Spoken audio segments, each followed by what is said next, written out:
Yo, what's up, people? It's your boy.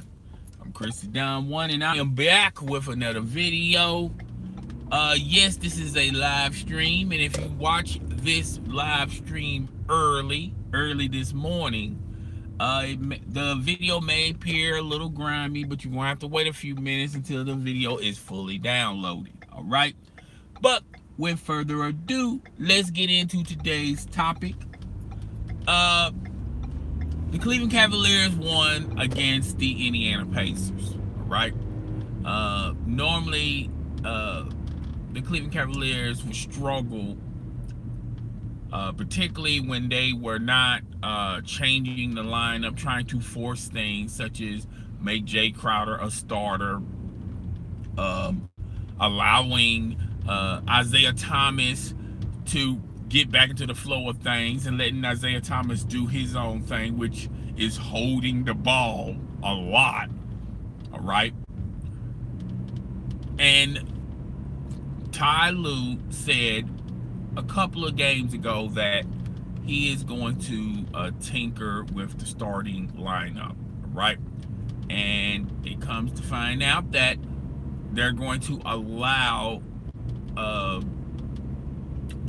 Kevin Love to go back to the 4 spot. Christian Thompson is going to play the 5, and LeBron James is going to play the 3. All right.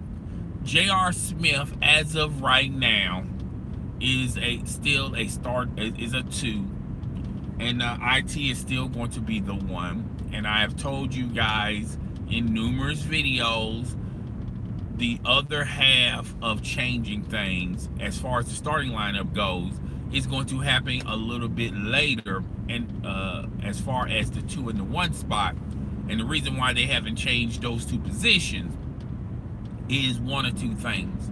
One, the Cleveland Cavaliers are, allowing J.R. Smith and Isaiah Thomas to play. So if other teams are interested in these 2 players, they can see them and find out how these players can fit on their roster. In other words, the trade deadline is getting close. One of these players is going to get traded. I'm assuming it's going to be Isaiah Thomas. J.R. Smith contract does play. J.R. Smith contract does play. It makes things a little bit difficult because nobody is going to pay that much money for an older player. And the one thing that people say that he does good, he no longer can do that no more, which is shoot threes. All right. Now, when it comes to Isaiah Thomas, if the Cleveland Cavaliers can get some value in a trade, then they will gladly trade away Isaiah Thomas. Now, they're not just going to just trade away Isaiah Thomas just to be trading away Isaiah Thomas. They also, on the other half of this equation, they're also evaluating Isaiah Thomas, and maybe if they can tinker with Isaiah Thomas as far as lineup changes and things of that nature. So they're 50-50 on whether or not to keep Isaiah Thomas. Okay. LeBron James messed around and got a triple-double, and he also had 10 turnovers. Okay. And I think when LeBron James playing the 3, you're going to probably see a little bit more as far as him goes with turnovers. I don't think he's going to he's going to average 10 turnovers a game. It's just LeBron James is trying a little bit too much, pushing, trying to make things happen in the tightest of situations. And when you watch the game, usually these turnovers occur when he's trying to feed the ball to other players. Now, with that being said, Kevin Love had a decent game. And a couple of nights back, Charles Barkley ranted about the Cleveland Cavaliers players, particularly that closed-door player-only meeting where all the players attacked Kevin Love. And to make matters worse, LeBron James really didn't co-sign either way. He's pretty much staying in the middle and pretty much staying away from this situation because there's a lot of players that have problems with Kevin Love. Now, before we begin this, I also got to say this. A lot of people are focusing on the starting lineup. Do not be surprised as far as Ty Lue does with the bench. I think a lot of players are going to get less minutes on the court. And Shannon Fry got like 14, 15 minutes. That's the most minutes he has played with the Cleveland Cavaliers as far as this year. And he was very productive. So Ty Lue is also tinkering with who he takes off the bench. So a lot of these players that was demanding a lot of minutes are going to find themselves in situations where their minutes are even going to be diluted as far as them being on the bench, right? Jay Crowder was in on occasions on games, but on the Pacer game, but you know, you can really tell his minutes have shrunk even when he's on the bench. All right. So let's get back to, sorry about to go back and forth, but let's get back into Charles Barkley. Charles Barkley was talking about how all the Cleveland Cavaliers players are frustrated at themselves, really, at their record and at the predicament that they're in. And they're channeling all of their frustrations on Kevin Love. Kevin Love is the token punch bag, all right? And I think the players, and even Charles Barkley even said this, that how can players attack Kevin Love for the problems that they have with their team when these players don't even want to look at themselves in the mirror? Now, he was really referring to players such as, what's up, man? He was really talking about players such as, and he was also referring to the new players, particularly from that trade, the Kyrie Irving trade, Jay Crowder and Isaiah Thomas. These players, as well as Isaiah Thomas, have been very critical of Kevin Love. Now, Jay Crowder is critical of Kevin Love because of one thing, and it's jealousy. It has nothing to do with basketball or anger or frustration. He's mad at the fact that he's on the bench and Kevin Love took his spot. Now, Jay Crowder has to realize, if you compare them both, who brings what to the table, Kevin Love brings a little bit more to the table than Jay Crowder. And plus, Kevin Love has won a championship, all right? Now, a lot of people are going to say, well, it was on the backs of LeBron James and Kyrie Irving. But there were some games, particularly on the way to the finals, where Kevin Love did his thing, all right? So you can't eliminate Kevin Love and say they would have coasted to the finals anyway without Kevin Love, all right?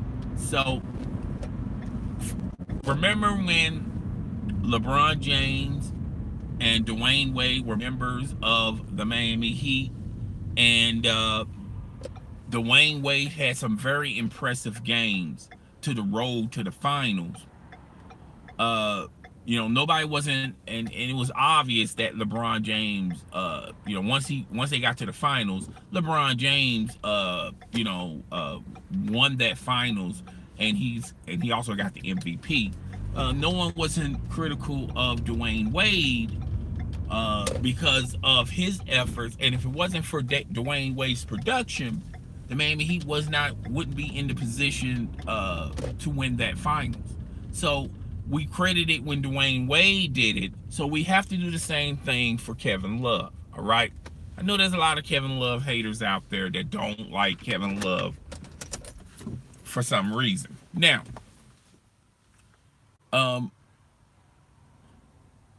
a couple of videos have surfaced. Now, the Jay Crowder video, we already saw that, where Kevin Love fell to the ground, and Jay Crowder just looked at him and walked away. And there was one video where he accidentally, I don't know, he probably accidentally kicked him, looked like a kick to me, and walked away from Kevin Love. And they also showed a picture of I believe it was 2 years ago when the Cleveland Cavaliers won the championship, how Kevin Love fell to the ground, and it was like 3 Cavaliers picking him up. All right. And that picture remains in the Cleveland Cavaliers organization. And that unifies that they are one. They are a team. All right. Now, Charles Barkley, what he's implying to is a lot of these players that have frustration are newer players that haven't played around Kevin Love. And some of these players have agendas, such as Jay Crowder. All right. What made Jay Crowder good in Boston was simple. Jay Crowder was surrounded by a lot of good, better players. So those players covered up a lot of the weaknesses Jay Crowder has. Jay Crowder is not that great in the perimeter. He's a decent slasher. Okay. But his claim to fame is he always locked up the best player on the other side and his three-point game.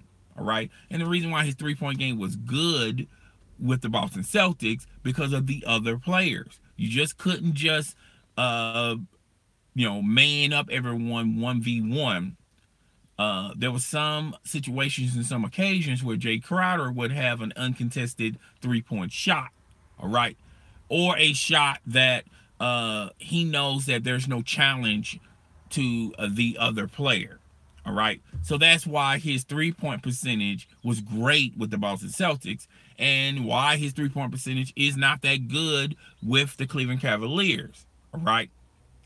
The Cleveland Cavaliers have one-dimensional players. They're only good at one thing. All right.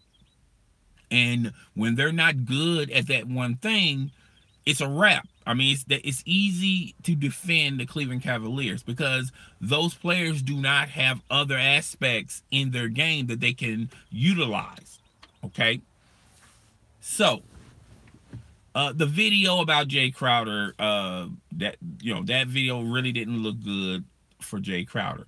Now, I don't know if people watched it, but the Kevin Love, there's a couple of videos of Kevin Love where Kevin Love basically threw his warm-up on a green, and then he also when he reached for a rebound, it looked like he was handing the ball like a baby to Isaiah Thomas, and Isaiah Thomas looked back. All right. Even though he did the right thing, it's just the way he did it, had some hitting agendas in it. All right. Now, I say all that to say this. Kevin Love, the players who have hate for Kevin Love, who have an issue with Kevin Love, hate's a strong word, who have issues with Kevin Love, have never played with Kevin Love. The biggest adversaries against Kevin Love is Isaiah Thomas and Jay Crowder. By the way, 2 players that did well with the Boston Celtics, and the reason why they did well with the Boston Celtics because they had an amazing coach, they had an infrastructure and a system, and they had other better players around them, all right, that hid some of their weaknesses. Isaiah Thomas, when you talk about his defensive game, is not that impressive. There is no defense with Isaiah Thomas. He's a shorter point guard. That even makes matters even worse. And yes, he can hit big shots. He can hit clutch shots, okay? And he's athletic, but when you take his athleticism away, which is what you're seeing right now, you have a shell of a player, okay? There's nothing else Isaiah Thomas can bring to the table. And the same can be said for Jay Crowder. Once you play Jay Crowder straight up, he's useless. Okay, because there's nothing else offensive wise he can add other than the 3-point shot. If you contest it, if you have a strong, if you can contest it very strongly, then it's a wrap. Okay, and these players, even though they're younger than the players that the Cleveland Cavaliers have, they too are one dimensional.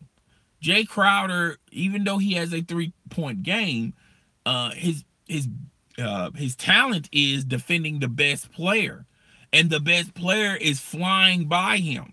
Okay, so when you eliminate the one thing he's good at, then you really don't have a player, and that's what the Cleveland Cavaliers are currently are positioned at. It's not Kevin Love. Kevin Love is not the reason why the Cleveland Cavaliers are struggling. The reason why the Cleveland Cavaliers are struggling because they got a lot of one-dimensional players, as well as trying to adjust the lineup so those one-dimensional players can become starters. All right. Yes, the decision of putting Kevin Love at the 5, it worked for like 10 or so games, but then when you put Kevin Love at the 5, you really don't have a big man presence. Okay, so Tyrone, and then when you put LeBron James at the 4, LeBron James has a mismatch every night on the best power forward on the other side. The best power forward on the other side is not as athletic than LeBron James. That doesn't have a lot of dynamics like LeBron James. That's why LeBron James was flourishing every night, because sometimes the 4 will be stuck defending LeBron James.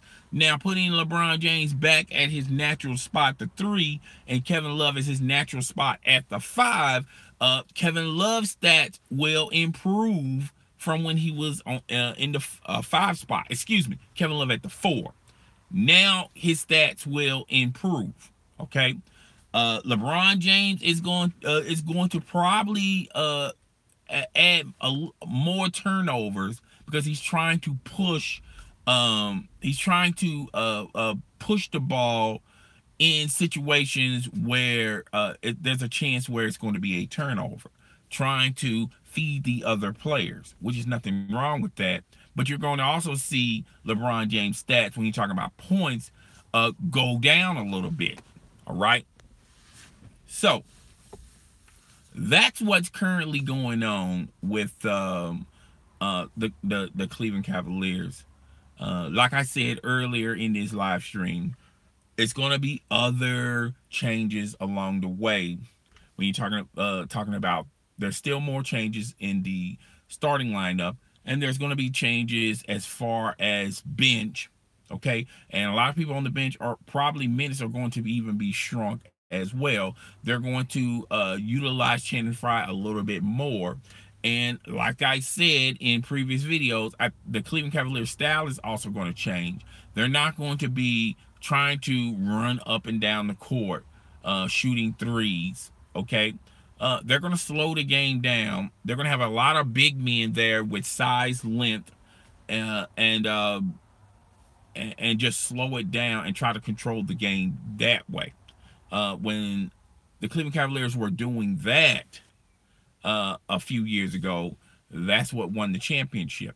A lot of people got hypnotized by when LeBron James would like to push the ball up and down the court to get uncontested threes, but the defense was a lot better then, and it's terrible now because you eliminated any type of big man presence on the roster, and Ty Lue sees that, so he's going to make those changes. I still think there's going to be trades with the Cleveland Cavaliers. I don't think they're going to get DeAndre Jordan because the Clippers know, yeah, they're going to get Christian Thompson, but they're also going to be wanting more, which is that Brooklyn pick. And the Cleveland Cavaliers are not going to hand them the Brooklyn pick. Okay. George Hill, on the other hand, is a possibility. Utah want Iman Shumpert, and they'll love to also give them J.R. Smith. Okay, because once George Hill is a member of the Cleveland Cavaliers, then there's really no use for J.R. Smith. They're going to use IT and George Hill at the 1 and 2 spot, and they're going to be switching back and forth. But George Hill is also probably going to do the 1 more than the 2 spot. All right, or he's going to be in the 2 and he's going to push the ball up the court. All right. People are not going to understand these nuances, but what the Cleveland Cavaliers are going to try to do is get the ball from IT and only give the ball to IT in certain situations, and he's still going to be a starter. The possibility of IT being traded is very slim because if you look at his recent games, they're not that impressive. I don't know if anybody wants to if people want to trade for Isaiah Thomas now, clearly it's a salary cap dump. All right, it's not to make their team better, meaning he'll probably be traded to a team that's not even contending for the playoffs, and they're just going to use Isaiah Thomas' salary at the end of the year to add more flexibility in their salary cap. Okay, so it is what it is, guys. Tell me what you think. Rate, comment, subscribe. It's your boy, I'm Chris the Don One. Happy Saturday. I'll see you guys later. Deuces.